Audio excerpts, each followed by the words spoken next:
Welcome to the Dream Shakers podcast. I'm your host, Stefan Odom, here with my co host, George Nunez. And today we have a very special episode as we are here with Jerlisa.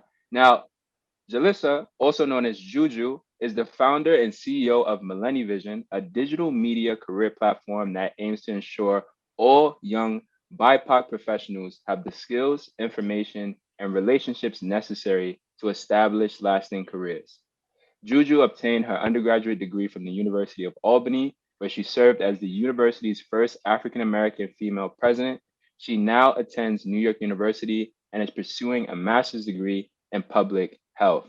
In addition to her graduate studies and her current role at MilleniVision, Juju now serves as the project coordinator for health innovation for NYU Langone, which is currently listed as one of the top 10 hospitals in the nation based on rankings from US News and World Reports. So without further ado, welcome to the show, Juju. Welcome to Yes, the thank you show. so much. Thank you. Thank you. Well, I do want to give a quick shout out, of course, to Magic, who was able to put us together. For those of you who don't know, Magic is not only my best friend, but she also has co-founded MilleniVision with me. In an ideal world, she would have been here with us, but I always have to acknowledge my girl in anything that I do when it comes to MilleniVision because she is that great. And not only should she have been here with us, but she's also the reason why George and Stefan and I are familiar. She introduced us all to each other. So quick shout outs to Magic. Also to Stefan and George, I've heard amazing things about your podcast. So I'm really ecstatic that you all thought that I was somebody worthy of being here. So I really do want to say thank you. We definitely appreciate you too, Juju, for joining the Thank show. you. It's amazing. We've heard great things about you as well. And kudos and shout outs to our girl Magic. You know, she's from the Mm-hmm. X as well. And it's been a Mm-hmm. while, right? So we're gonna pause, right? We're gonna take a moment to acknowledge the best borough in New York City. Can Yeah. we throw the X up one more Yes, we time can do for the it. X? Can we do this? Thank you. Appreciate it. Again, shout out to Magic. We appreciate you putting this together, but let's get into it. Let's do it. Juju, we've heard so much about you. You're doing great things. We saw you moving and shaking on social media, but let's take a step back. Let's go all the way back. We just acknowledged the X. Talk to us about your upbringing. How was it growing up in the Bronx? We see you went to Mm. Clinton. We see you went to Clinton High School. That's not no thing to shy over. That was a rough school to overcome, and I know you had your fair share of battles. How was it Yep. growing up? Absolutely. Well, thank you so much for that question. So where do I even start? I'll make the story very short. I know we can get carried away when we're talking about our upbringings, but for those of you who don't know, my family's from the island of Dominica. Dominica is a very small Caribbean island that nobody ever knows about. The moment I say I'm from Dominica, the first thing people think is, "Oh yeah, you're Dominican, right? Yeah, I see that Spanish in you." And no, no, no, I'm West Indian, not Latin Caribbean. But the reason why I bring up where my family is from is I realize that in the Caribbean culture, education is so important, right? I think we can all attest to that. And just kind of have my family, come up to this country, really try to find a way to, maneuver and find opportunities. Then they come and bring me into this world. And obviously, the first thing they're putting on you is do good in school. Like, if there's anything that's going to open doors for you, it's school. And I know that fast forward 2021, does everybody still feel that way? Probably not, but we can't ignore that gap. You can bridge that gap when you have education involved. And I think that's what kind of awarded us on this talk right here, opportunities that we've had so far. So I'm from the Bronx, like I said before, the Uptown area, that's White Plains Road, Boston Road, etc. And if there's one thing I love the most about the Bronx is culture, right? You're able to meet so many different diverse groups. I think that when people see Black, they think it's just Black, but no, Black is the African diaspora, right? There's African, there's Caribbean, there's Afro Latinos, and all that different range. And I think that by meeting all of these different people and understanding their stories, their upbringings, what motivates them, what keeps them grinding, when we're all coming from neighborhoods that make it a little hard to stay focused to grind, you kind of find inspiration in the people that you're around, no matter what their stories and situations are. So I always say that I'm really proud to be from the Bronx for that reason, to be around so many different people for that reason. And once again, the support of your family, making sure that you're staying on tune, because they're not playing with you, right? Like, they're on top of you. Like, oh, why you didn't get a 90 this time? Why you didn't get a 95 this time? And I can definitely say kudos to my family for making sure that, I was always trying to be this overachiever where I wanted to make honor roll, and forget honor roll, I wanted to be on Club 90. I used to go to a medical school in Co-op. It was called the Dr. Daniel Hales Williams School. And they had this thing where honor roll was like 80 to 89. Then there was Club 90. Then there was another one where it's like, if you had over a 95, you're like lit. And I was like, I want to be lit. So I wanted to be a part of that 95 plus scene. And I feel like it was never only about the grades. It was noticing that you can set a goal and you can accomplish it. And no matter what it is, the only person who's going to be your biggest critic is yourself, because you already know that you wanted that. So if I didn't get that, there's no one to blame but me, because I told myself to get that goal. My parents wanted me to get in the 90s. I wanted the 95 plus to be the lit one in the school. You feel me? So I feel like, once again, it's being a part of that Bronx culture, being a part of that Caribbean background where education is so prominent, education is so important. And then most importantly, being around this hustle grind culture where, you know, if your hustle grind isn't you selling drugs, it's something else. And for me, it was the school. For me, it was about surrounding myself with the right people, trying to figure out what my goals need to be and how I need to accomplish it. With Clinton, though, I do want to address Clinton. People can say what they want, but I think Clinton was great. Clinton was rough. I will say that. Clinton was definitely rough. But you did get a balance. And I think that for me, my privilege was I was a part of a gifted program in Clinton. It was something called like the Einstein program. So basically they had Macy's. That's where all the gifted students were. Then they had one class per grade, which was called like the Einstein, which is like your top of the top in the school. So I kind of had that balance where my classmates were like these semi-Bronx geniuses, the ones right under the specialized high school folks. And then my other life with my friends was, yeah, not really that. But they were great. You know, we had fun. We was running around doing dumb stuff outside, but you know, it kept you grounded, right? Like, you knew you had your really school folks, you know, friends on that side. And then you had those who reminded you where you're from, and maybe not doing the best of the best things in the world, but they still always, you know, made sure that you though was staying focused. They may not be focused, but they already know I'm not gonna drag you in my mess. We're gonna have fun, but I need you to be that one that's still gonna do well. And I was always grateful for that. I feel like those were a broad range of experiences that allowed you to emerge as this well-rounded professional and actually be a great fit for some of the work that you're doing now with MilleniVision. But before we tap into some of that work, I still wanted to explore a bit more of your background. So you mentioned some of the relations you had with medical professionals throughout your youth, and we saw that human biology, pre-med, this was something that you were interested in UAlbany, and now that has continued to your graduate studies at NYU. What made you take on this field and the role that you currently have serving within health innovation at NYU? Yeah, absolutely. So shout out to the health community. Healthcare has always been something that I've been a part of since about like 12 years old.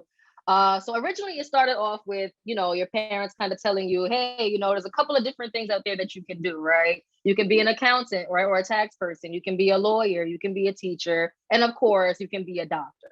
And I was very fortunate where my parents were not really on me, pressuring me to be a particular person or particular professional. They just wanted to at least let me know what they thought were good options, which is pretty standard for every culture, right? For me, I knew that law wasn't it. I thought that I would have to defend bad people all the time, and I wasn't prepared for that emotionally.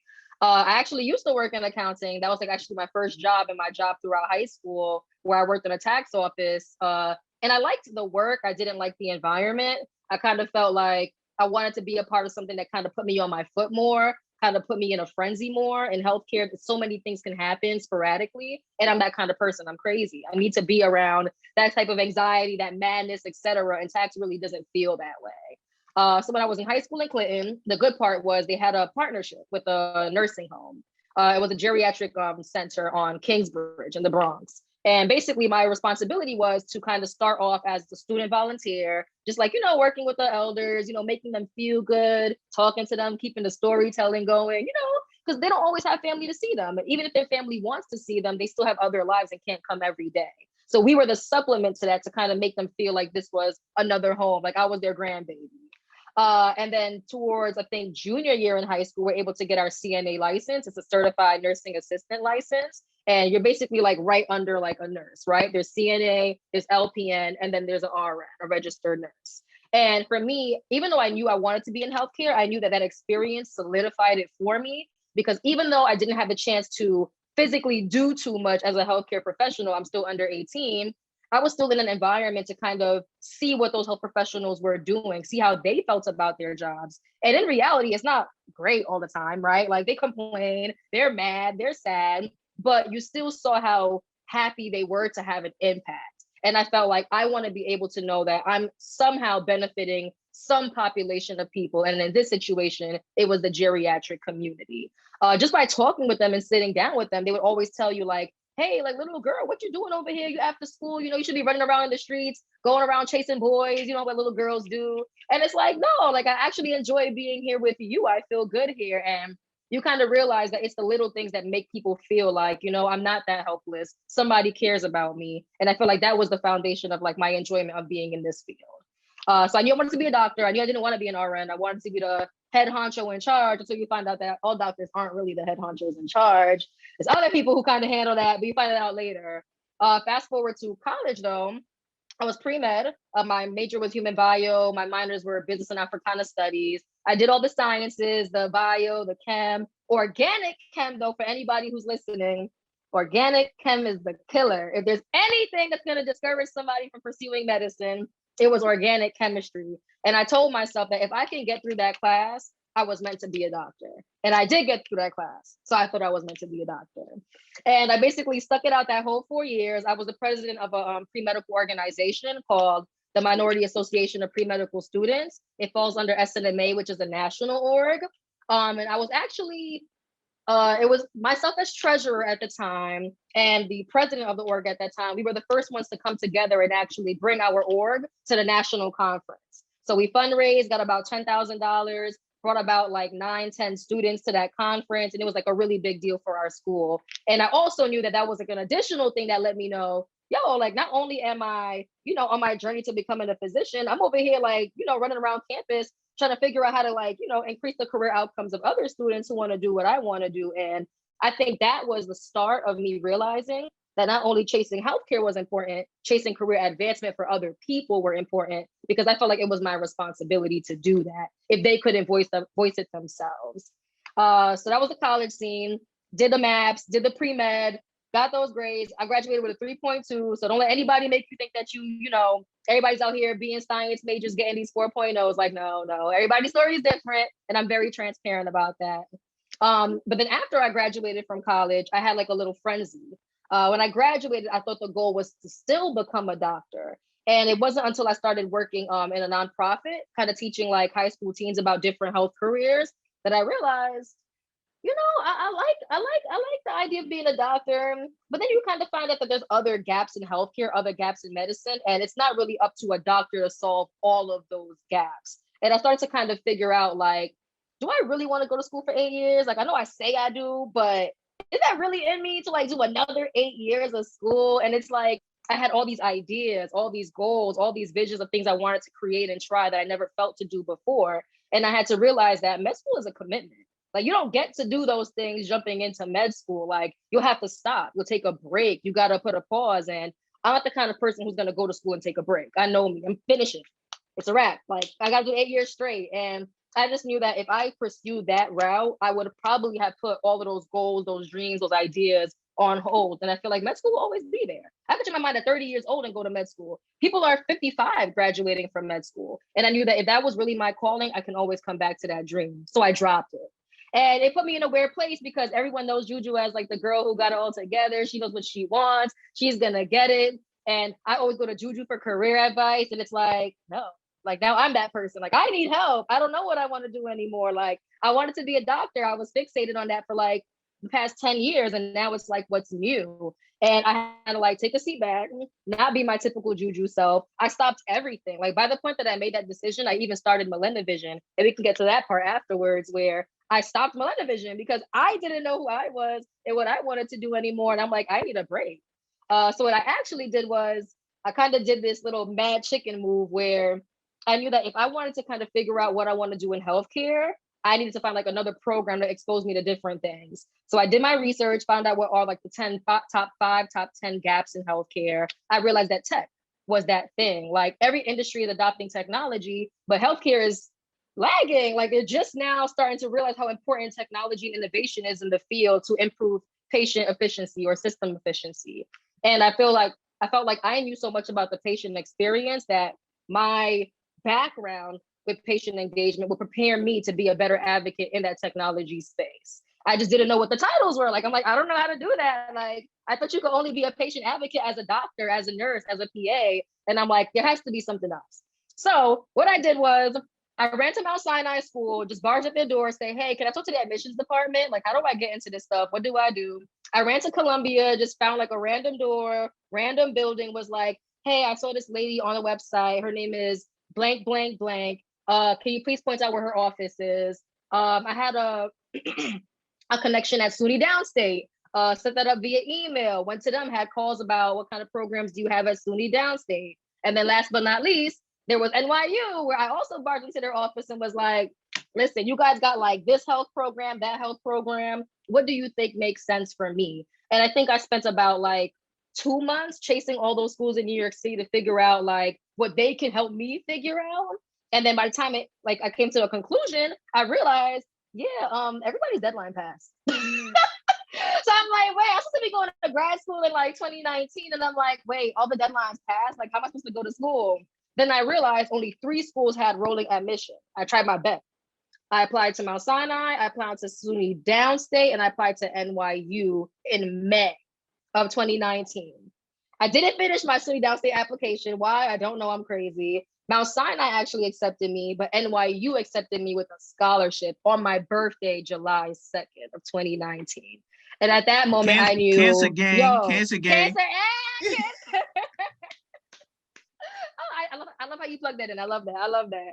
But at that time, I was like, all right, listen, I'm getting this blessing on my birthday. I know it's supposed to be. It was meant to be.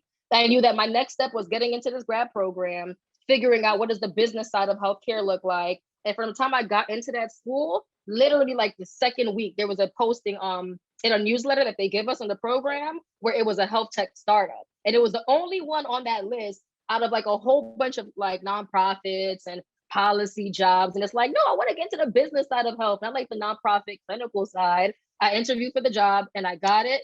And I was like, all right, boom.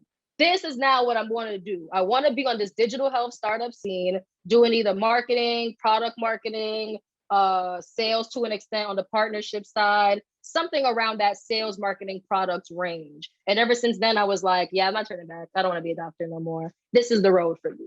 So that was kind of like the longevity of like my health background. It was the high school, geriatrics, nursing. It was the college, trying to be a doctor. It was graduating and realizing I don't want to do that, then going to grad school and finally pinpointing, where I want to be. And after I did the startup scene, COVID happened, got laid off. It was like, hasta la vista. And I was like, oh man, I wasn't ready for that cutoff. But fortunately enough, this digital health lab job popped up at my school. Once again, run a track star, went for that application, did the interview, and I got it. And I was like, I feel like God just kept blessing me with these opportunities in this health tech, digital health space. And I felt like, this is where I'm supposed to be because it's working. Yeah, and I think that was an immense insight on your part. One, due to the fact that you've had a number of these experiences that have allowed you to have the ability to advocate for a patient.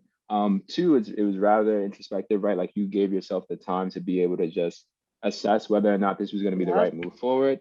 And I think also that last point that you mentioned around having the ability to later come back is also like very relevant, right? That happens consistently. But the last point that I wanted to mention before I handed it back off to George is that like this choice is incredibly wise, right? Like, so the country more generally is like going through this shift, especially as it applies to technology. So, you may already be aware that the biggest players, right, in terms of our economy, Amazon, Apple, Google, Microsoft to a certain extent, are all very interested in making inroads into healthcare, right? So I think you're gonna have nothing but more and more opportunities, especially as time progresses forward in regards to health tech. But definitely interested to hear what George has up next.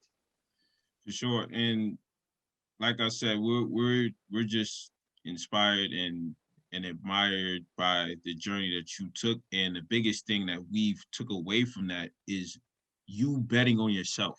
You knowing that no matter what's going to go on, you're going to figure it out. And the fact that you had the wherewithal to literally jump off and say, all right, I'm venturing off in tech. And also by doing your due diligence and figuring out, all right, this is the gap between health. It's the lack of technology in this current space. Let's stay right there. Perfect. What is your overall thoughts on the current stage in health tech, and where do you think it's headed?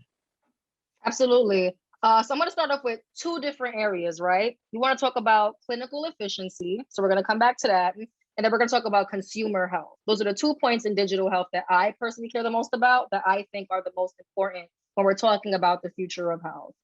So the consumer health side is the most important side, in my opinion. I'm going to tell you why. When we think about everything that people access, whether it's TV, whether it's games, whether it's entertainment, everybody could get it right here. Like everything's on your phone. Every aspect of your life is on your phone. When it comes to finances, you don't have to go to JP Morgan Chase to talk to an advisor. Like, no, you can download Ally, you can download Marcus, you can download any of these apps that help you with your finances. You can download Netflix, watch your TV wherever you go, etc. But what about health, right? What if I'm a patient where I just want to ask a question about the status of my health, but I don't have time to make a whole appointment a whole month out to see my doctor because they're fully booked. And in reality, there are so many things that we can ask physicians or ask clinical professionals in 2 seconds if we could just talk to them, like on a phone, quick message, etc. And I think that one of the most important things about the state of the future of health is consumer health technology. Finding ways to provide access to your health information on a phone so that a patient can easily see it, get their questions answered easier. There's telemedicine, so they can literally schedule a quick phone call or video call with the doctor or a clinical professional and just get a quick answer. Because sometimes when it comes to your health, it's not always about something like extremely hurting you in that moment. Maybe there's a job that you're applying for, or you're trying to get into something, start a marathon, and you just need a quick piece of advice regarding the status of your health to make sure that you are prepared to take that next step. And I think that it's really inconvenient that people feel like they have to go through the whole process of scheduling an in-person visit a month or 2 out just to get these quick answers solved. So I think that right now, healthcare is definitely solving a lot of those problems. We're noticing a lot of platforms being created. Even Dr. Oz himself, people don't know that he's actually the co-founder of a company that I wish I remembered the name of. But basically what they do is, like, a patient who is like an employee of their partnered companies or organizations, they can go on their phone, access an app, and see all of that. Or if you are a part of a clinical practice and you're a patient there and they actually adopt technology in a healthy way, you can use an app called something like MyChart, where you can just go on your phone and you can see everything right there. And I think that's very important. On the second stance, it's about clinical efficiency, right? So what's happening is a lot of electronic health record systems, they're called EHRs. They're like the most talked about system because, in all honesty, all patient health information exists in that system. And what's happening is that as people are trying to figure out different ways to, like, make everything more efficient, not only for patients, but for the workers, they're trying to think about which is going to be the most prominent EHR system that not only stores health information, but they're easy to integrate other operations of business into it so that people who work there feel like they have a one-stop shop to doing everything for their job. And the reason why it's so important to ensure that we're creating systems that make nurses have an easier time doing their job and doctors having an easier time doing their job is so that things can happen fast. Like, patients don't want to come to a doctor's office and be sitting here like 2 hours later. And it's like, come on, doc, you're wasting my time. Like, no, the goal is to think about how do you give workers or employees every tool they need in one place so that they can do things as fast as possible while still giving the appropriate quality care. So that's the reason why I think that when we talk about technology, we're talking about consumer health, we're talking about clinical efficiency. And then to the point that Stefan made earlier, I want to come back to consumer health, where you were talking about Google, Apple, Amazon's interventions, right, in the healthcare space. And what's happening is they are practicing consumer health. They already know they got you. You got Amazon Prime accounts, you got the Amazon Kindle. So Amazon decided to launch Halo, which is kind of like their competition with like Google's Fitbit and Apple Watch and Apple Health and etc. Not only that, but what Amazon just did that was really spicy the other day, and I can't remember what they named it. I think it was just called Amazon Care, if I'm mistaken. Somebody correct me in the comments if you see it. But what they did was Amazon created a healthcare program for their employees, I think based in Seattle. And they tested it out on their employees. Apparently people loved it, but basically what the services were like telemedicine, telehealth services. You can get like a healthcare professional in like a matter of like a minute or a few seconds or something like that. And it worked for their employees. So guess what Amazon does, as they always do. If it works for some, it could work for all. And they launched it as a business. So what you're noticing is, once again, like everybody wants rapid access to care. They don't feel like they have to go to their primary care physician to get it. That's still consumer health. When you think about data privacy, because you are always on, Apple's systems, their podcast, their music app, etc. You got the Apple Watch. Everybody can just tap in real quick and see how many steps they did, or what my heart rate is, or what my calories are. These are all technological interventions to make sure that a patient or a person can keep up with their health outside of having to be in that clinical space. So I think that all these different tech companies and health institutions are trying to come together to find ways to solve the problems that we have, and even solve problems that we don't even know that we have. And that's okay, because that's what innovation looks like. Finding all the different angles and opportunities to create the most efficient process as possible. So that's what I feel like the future of health looks like. I think that we are on the right track. A lot of startups are being created to solve it. Academic institutions are taking on the responsibility to solve it. And everybody's trying to do the damn thing. The question becomes, who's going to be the winner at the end? Will it be multiple? Will it be one? Will Amazon dominate healthcare like it dominates retail? Who knows? We'll find out. Yeah, that is amazing. And I'm going to pass it back to Steph really quick, but I wanted to follow up on this. We know that while we are proud Bronx Knights and proud Bronx natives, the biggest issue or there's so many issues that goes on in the Bronx, and one of the issues is health or lack of access to medical care. How do you think we can, shape our borough in a better way so that we can change this issue that we currently face, that our parents face, that our families face? It's just always been a struggle. And you see so many of these like health issues that occur or that arise. And even one thing, COVID, like the borough within itself has struggled a lot from COVID. So what are your thoughts on, the status of health in the Bronx area? So what you're asking about is like one of the most prominent conversations and topics when we think about public health. So I would say three things are very important when we're talking about trying to help urban communities improve their health. There's one, policy. There's two, always tech. And then lastly, there's the community's effort to improve it as well.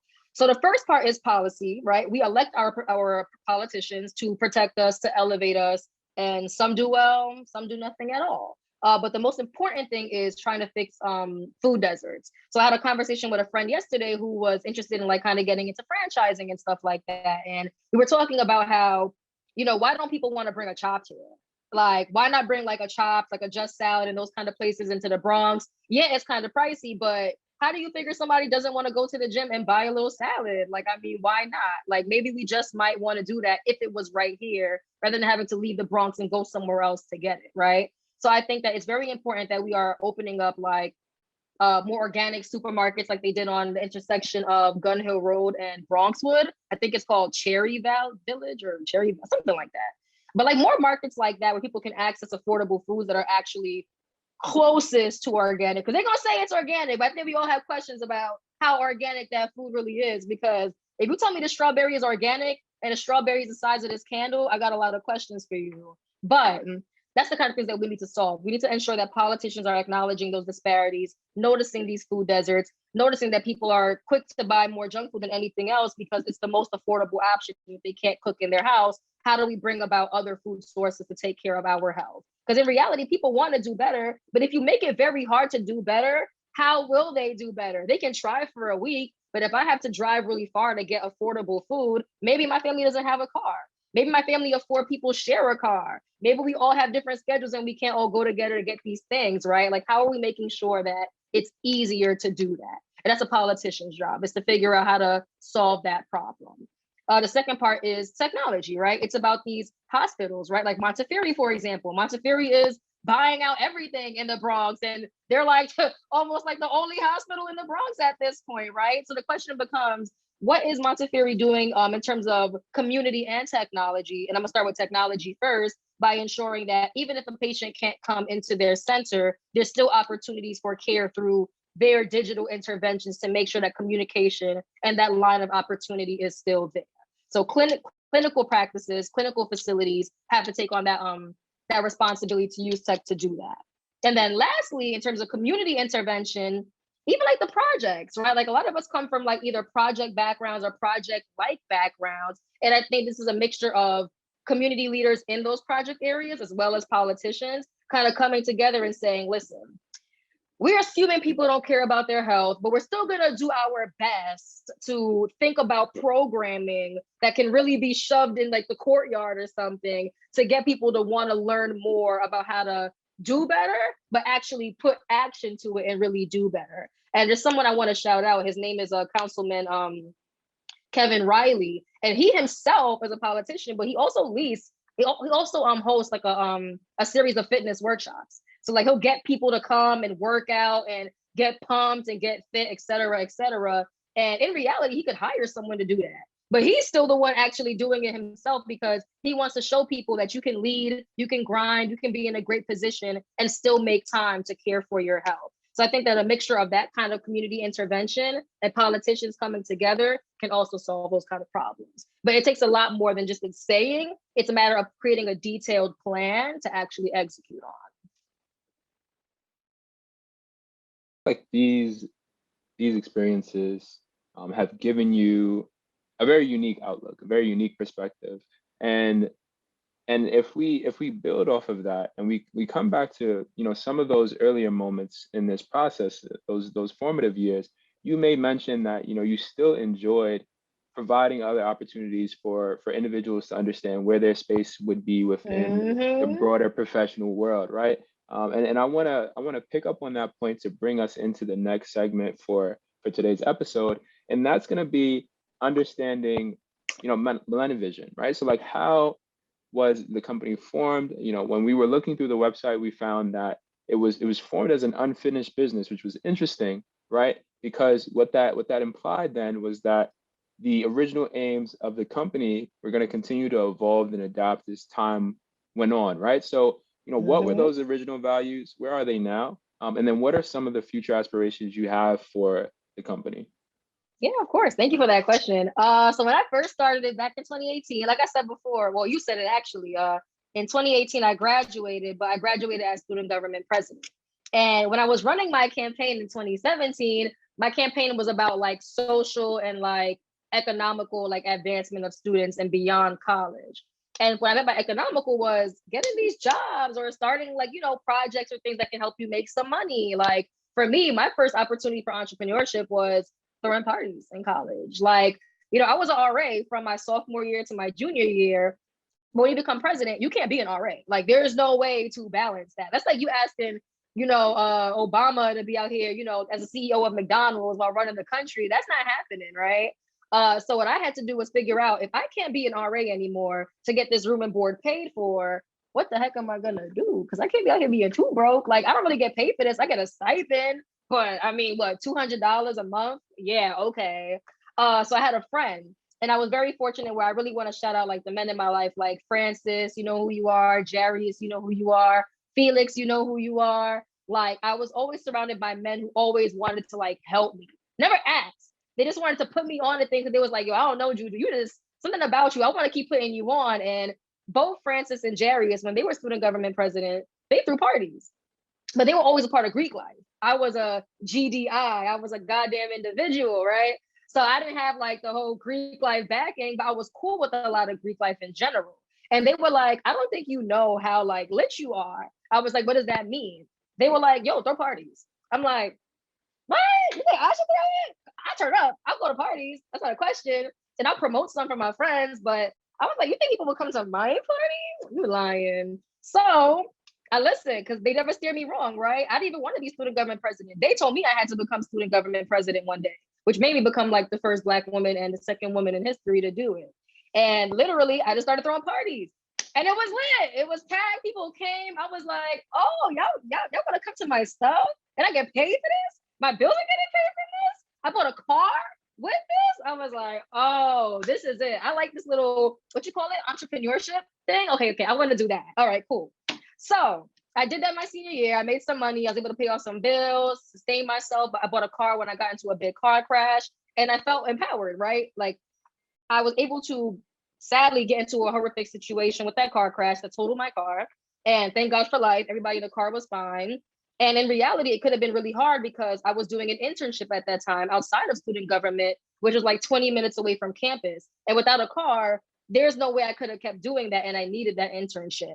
And I realized that the cool thing about entrepreneurship was I had money saved from making money from these events. And right now I'm not struggling to the point where I can't pay off a new car. Was it a hoopty? Yeah. And I have a little taxi car. So what you gonna say? I still bought it with my money. And I was very proud of that. So that's my first exposure to entrepreneurship, is knowing that I can do something, it's transactional, I can make money from it and still provide joy because I'm watching my peers really enjoy themselves.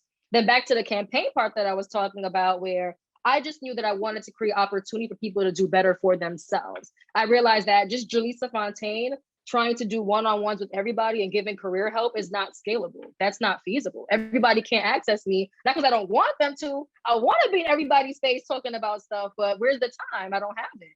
So I realized that if I created like different prominent events on campus and initiatives on campus, people will be able to access a pipeline of professionals in the Albany and New York City area. And I could find alumni to also come back and think about how can they hire or help employ our students, because we didn't feel like the Career Center was doing that for us. Like, it's the same companies every year. It's enterprise, rent a car. We don't want to work there. Like, sorry, no. Luckily, they had the big four. That was lit. But other than that, Google's not coming to us. Facebook's not coming to us. Nobody was. So it's like, how do I get alumni to feel empowered to come back and talk to our students? And we did something like that through Scholar Series. When I graduated, though, I realized, yeah, that president hat is off. I'm not president at Albany no more. I graduated. I'm a dove now. And I realized that I still have this lit network. Like, being a doctor is so linear. Just go to school, get your grades, go to school, graduate, that's it. But a lot of people around me did not have that situation. They were in business, they were in tech, they were in a whole bunch of other stuff that just wasn't healthcare. But luckily, I always knew somebody who was doing that work. So I'll say, listen, you know, I'm trying to go to med school, right? So what I am going to do is put you on to Jackie, who just got a job at this place. Here's her email. I'm going to let her know you're hitting her up. Talk to her. And then people will always find either a mentor out of that, maybe get a job referral from that, et cetera, et cetera. And I was like, I'm still doing this out of school. I still work now. I have a job. And I'm like, this is still not scalable. I can't do this as one person. Then LLC Twitter comes along and is like, yo, where your LLCs at? Where your LLCs at? And then I have a mentor who has a nonprofit where she was really big on teaching about entrepreneurship and business. And she was like, hey, I see you're always doing little hustles and getting a paycheck. Why don't you get an LLC to be that umbrella, that overhead? And I said, I don't know what to call it though. Like, I don't have a plan for a business. I just help people. I don't know what that means. She was like, girl, go sit down. Her name, by the way, is Miss McClarity. She has an organization called Young Faces Smiling. Make sure y'all look that up and support that. Got to do these shout outs. But she was like, yo, go sit down, write out career advancements since you're always doing that for people, and think about what's the first thing that you can do or say about this company, and just, you know, put a brain to it. And I was like, all right, I'm gonna be real explicit. I was in the bathroom, sat there for like 2 hours, and I'm like, what the heck am I gonna call this thing? What is it gonna be about? And I figured, you know what? I'm just gonna call this a professional networking event company. Probably don't make sense. I don't care. That's what I'm gonna call it. Literally, just called it that, put it out there, logo, events, etc. People was like, oh, go Juju. Oh, everybody was getting all excited for me, like, oh, y'all care about me. So I put that out there in the air and people were receptive to it. We did an event. It was a health professionals paint and sip. Literally, we beyond sold out. Like, people came to the door and had to like scrimmage to find like extra pieces of the little, what's it called again? The, the thing that you paint on. I can't remember. Canvas. Had to scrimmage and find last minute canvases. Everybody wanted to come. And it was really cool because the point of those events were to get people who were interested in this field to come together, but in a very lax setting. Like, you don't come here trying to boss up or level up. You come here as a regular dressed folk, just meeting other people who are in this space while doing an activity you would do with your friend. And the cool part about it, where people were finding mentors, finding mentees, 3 people got jobs and different things like that. And I was like, wait, a lot of things are happening from this. And I feel like I'm not thinking big enough.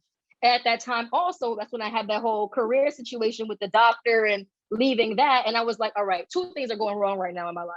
I don't know what I want to do in healthcare. Number 2, I'm not doing enough with MilleniVision. Stop everything. Cut, clip, cut, movie over. What's next? And I spent 2019 and I thought about it and I said, listen, I'm trying to go into healthcare and use tech to solve problems for patients. Why am I not thinking about how tech can solve problems for people who are young professionals trying to really advance in their careers? There's LinkedIn, there's Indeed, there's all these different softwares, and we're not even seeing results from them all the time, right? In reality, ain't no one applying to Indeed expecting to get a job from that. Like, no, like you got to go find a friend who knows a friend who's going to put you on, because just applying isn't solving anything anymore. LinkedIn, you can apply to jobs on LinkedIn, but that's not really LinkedIn success stories. LinkedIn success stories come from this person DM'd this professional and that person helped them to get a job. In reality, their algorithm isn't really necessarily getting people jobs like they said it would. And I'm realizing that all these different platforms have problems. How am I going to solve it? And what I decided to do was, in 2020, we relaunched. We still resumed doing virtual events and just kind of catering to people who are a part of different industries, with hopes that we can provide them with career clarity and the network necessary to help them drive up the ladder. Because in reality, everyone's not always coming looking for a job. They don't know what job to look for. It's like, I want to be in media. I don't know what role I should apply to. And who's going to help them solve that, right? Like, LinkedIn's not going to give you that. LinkedIn's going to tell you the roles to apply to. Indeed will tell you the jobs out there, but who's going to help you figure out what are the different roles that exist? What do they entail? And how can it tie to you? So when we have our events and we have our panelists, they're not just telling you how to get a job. They're telling you straight up what their journeys were like, as well as what are the different opportunities that exist in their industries and their spaces that may resonate with you. And I think that when people come back to us, they do say, hey, this panelist helped me get a job. Or even Magic, for example, got a job from somebody through MilleniVision. Like, it's just crazy, right? Like, things like that are happening, but our result isn't about getting a job. It's helping you identify what your next steps probably should be so that you can go ahead and get on that. So that's what we've been doing. We did the whole events thing. We have a company's hiring board on our website. But the next stage of the platform that we feel is going to make us different is, the real goal is to launch an app this summer. And the goal is to create it as this career advice and community app where young professionals can kind of come on and find different networks and organizations and groups that align with their career interests. And it's come back to the BIPOC conversation about Black in tech or women in finance or blank, blank, blank. Because in reality, people get people jobs. It's not these softwares anymore. Everybody's finding someone who's going to give them opportunity. And typically it comes from your group, your connections, etc. So if we can bridge that gap by exposing you to the right communities who are helping going to discover and solve those issues, we think that that's the foundation of us solving that problem where people are finding who they need to be attached to succeed. Once we get that out there, test like the user experience, making sure that it's doing what it needs to do, we can start getting spicy and start adding other features like, you know, the DMs and the conversations, and maybe getting down that Clubhouse track with the audio conversations, etc. But you can't launch with everything, right? The real goal is to start with one thing first and ensure that people would like it, it's solving something, and then expand on that furthermore.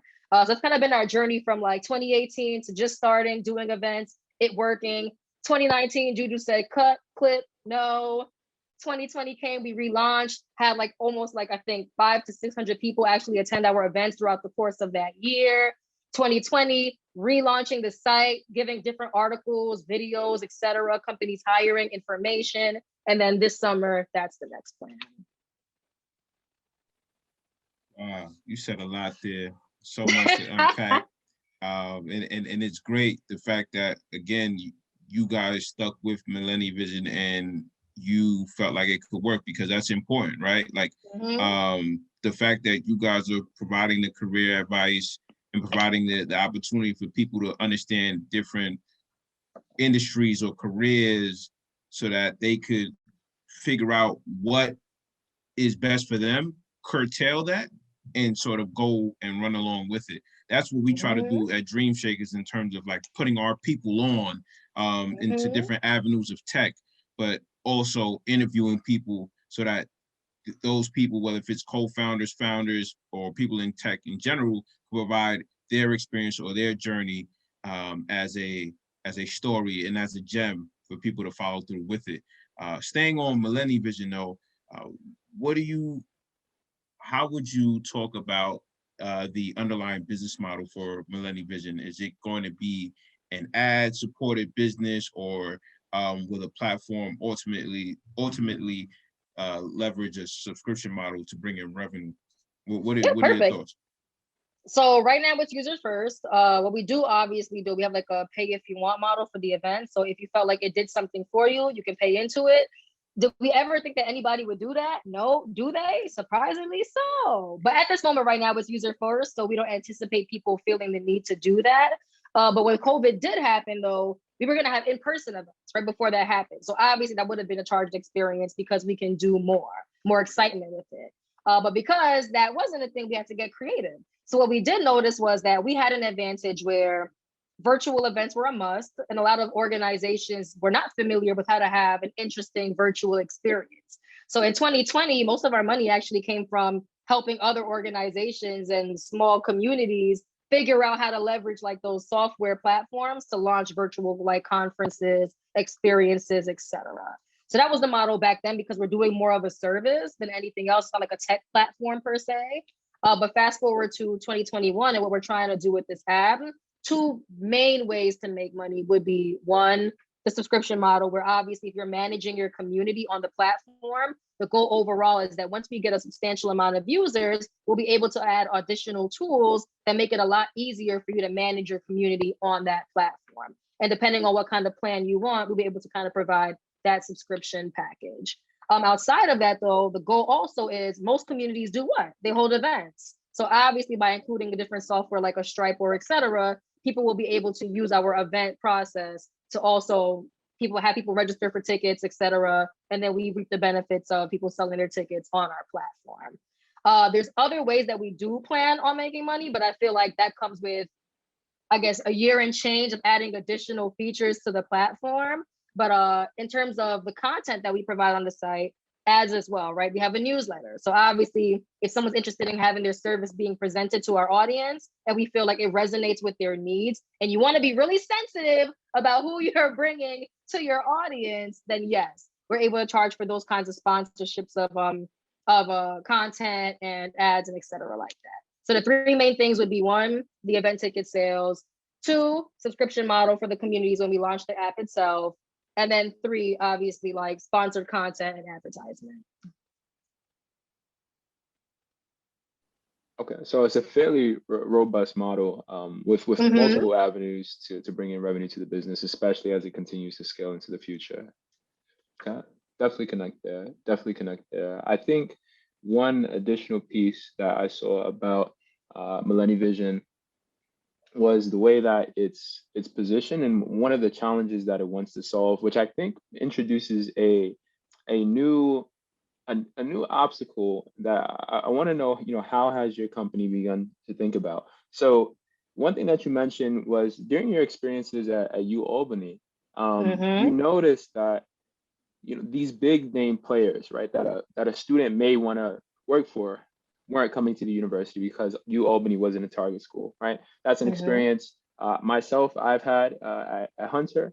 I know George had similar experiences at Binghamton. We were able to go through programs like MLT, such that we were able to kind of jump over that hurdle. So you did MLT. Interesting. I just found out about MLT. Interesting. Funny enough, Steph and I did MLT and SEO. Shout out to MLT and SEO.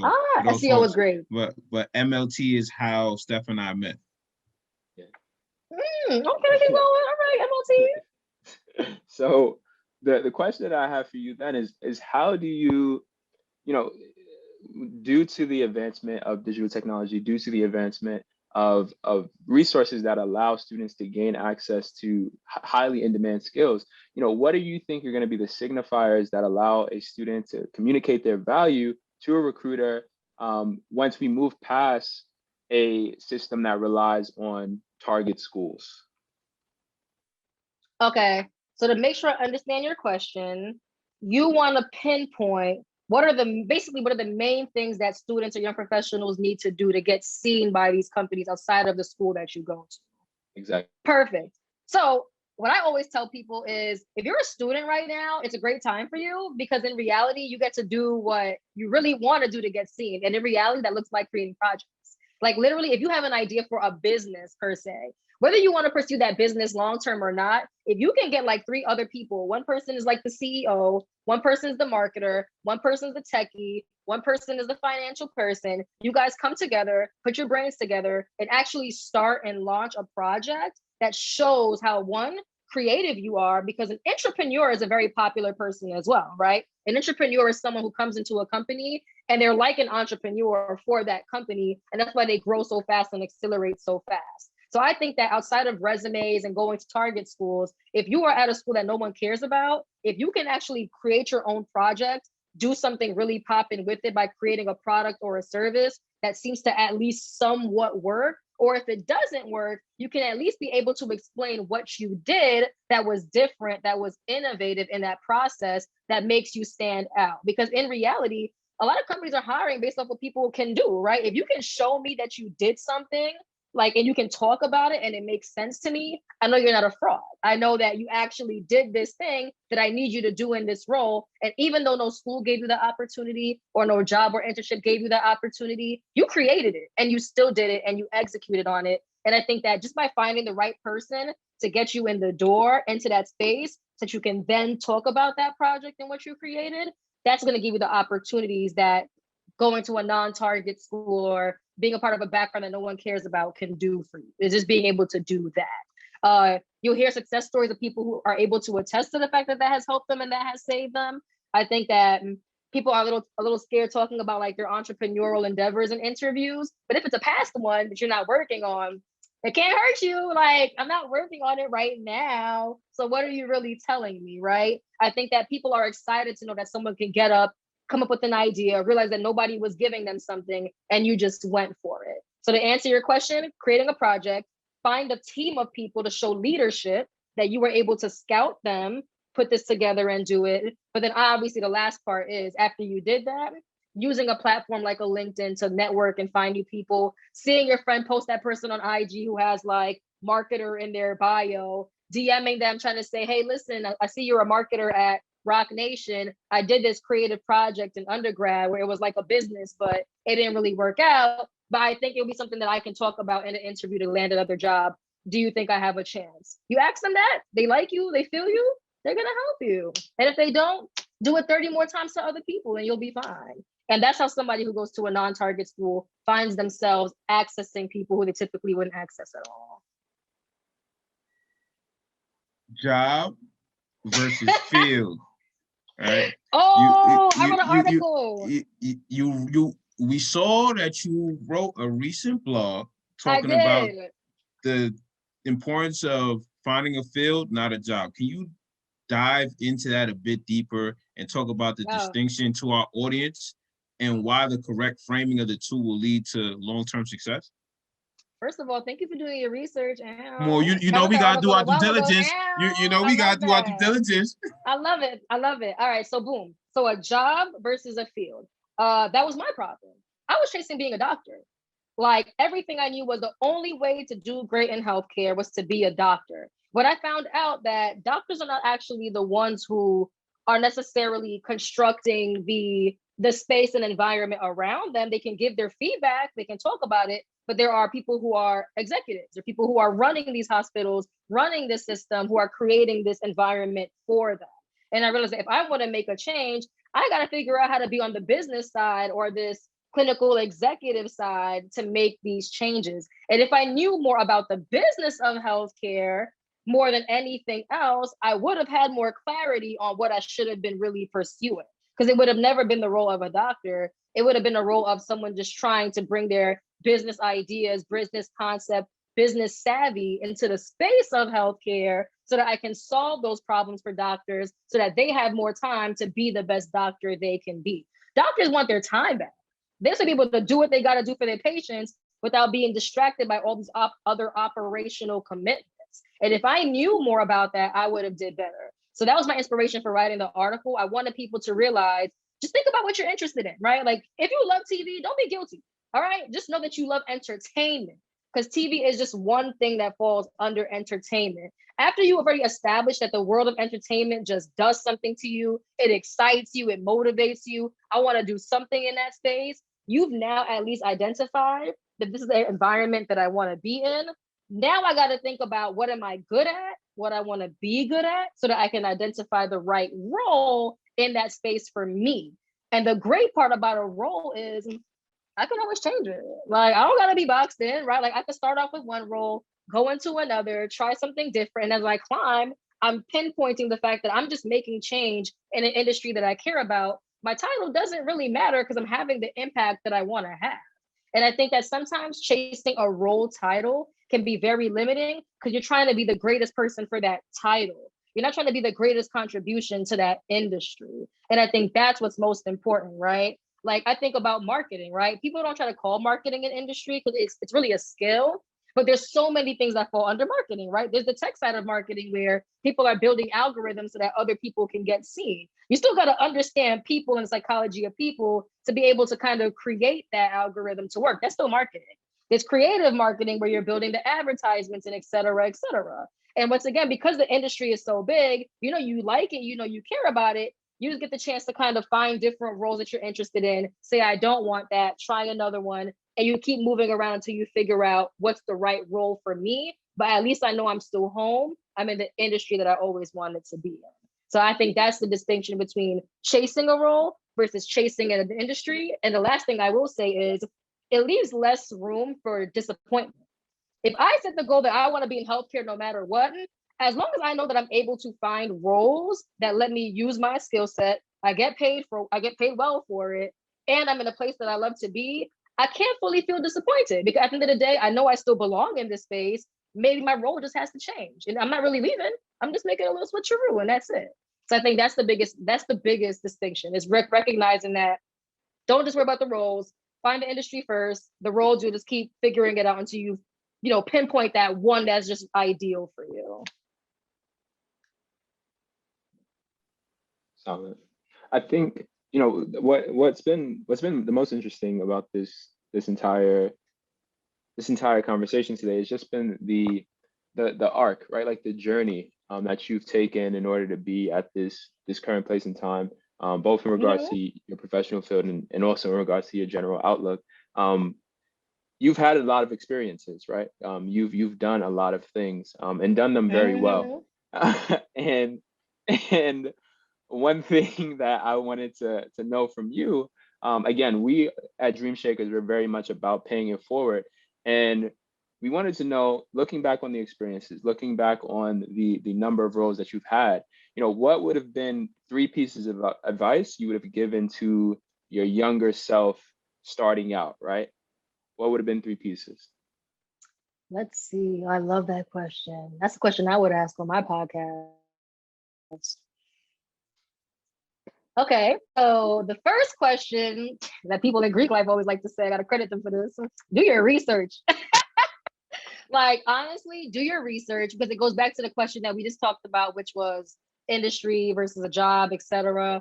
Like, really sit down and think about what kind of environment do you want to be in terms of 1, the industry, 2, like who you want to be around. Like, do you want to be a part of a space that's diverse, etc. Like, think about what you want to solve, right? I think that's very important. So do your research. And to do your research, look within yourself first and think about what you really care about so that your research aligns with at least you acknowledging that I know who I am and I think I know where I want to be. So I would say that's the first piece of advice I would have told myself is to do that research a lot earlier because I felt like I just got sold on the idea of a doctor. I let communicating with patients just kind of like make me feel like that experience was directly linear to being a doctor and I shouldn't have interpreted it that way. So do your research is number 1.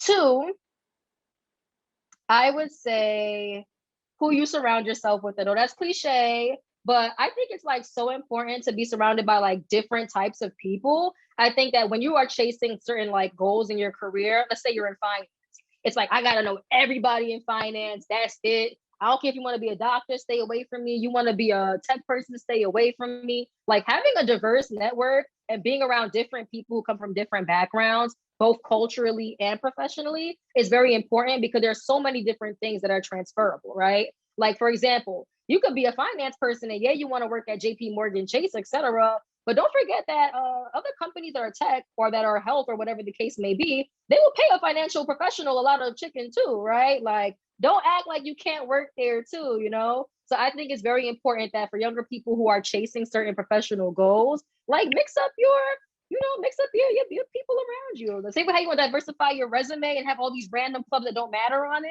People tell you to put extracurriculars. Well, guess what? Do the same thing with your network. Know different people, cherish them, and think about how you can help them as well. So I would say, one, once again, do your research, and then two, diversify your network. And what would be the third thing? The third thing I would say is be real with who you want to be. And what I mean by that is, I think that people think it's so cool, like when somebody gets mad love, like, yo, everybody love that person. Yo, how do I get to be like them so I can get that love too, etc., etc.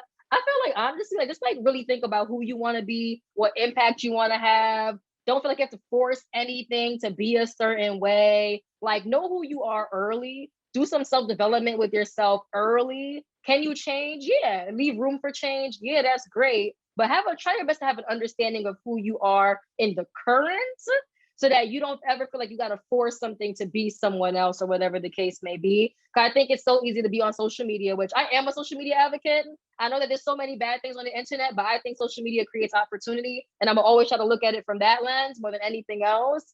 But I do believe that it's easy to get consumed by social media, and that people should try to like know who they are before letting somebody else or something else tell them who they should be. So those are my three for now. But I do love that question because that's something I definitely would ask. Wow. Honestly, we gotta be honest here.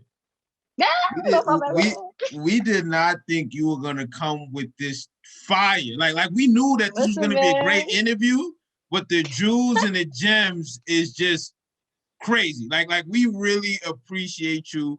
We appreciate your time. You blessed us with your presence on episode 16 of the Dream Shakers pod. And also shout out Magic Washington for putting this together. Always shout out to Magic. Always shout out to Magic. I know we know this was very last minute, but thank you, Juju. It means a lot. Thank you. And I know that the audience is just gonna love this. They're gonna love this. Please tune in to MilleniVision. Please follow the page. Please follow Juju's IG page. You could do the promotions if you want now, while you had the time. But yeah, make sure you guys go follow. She's dope. Thank you.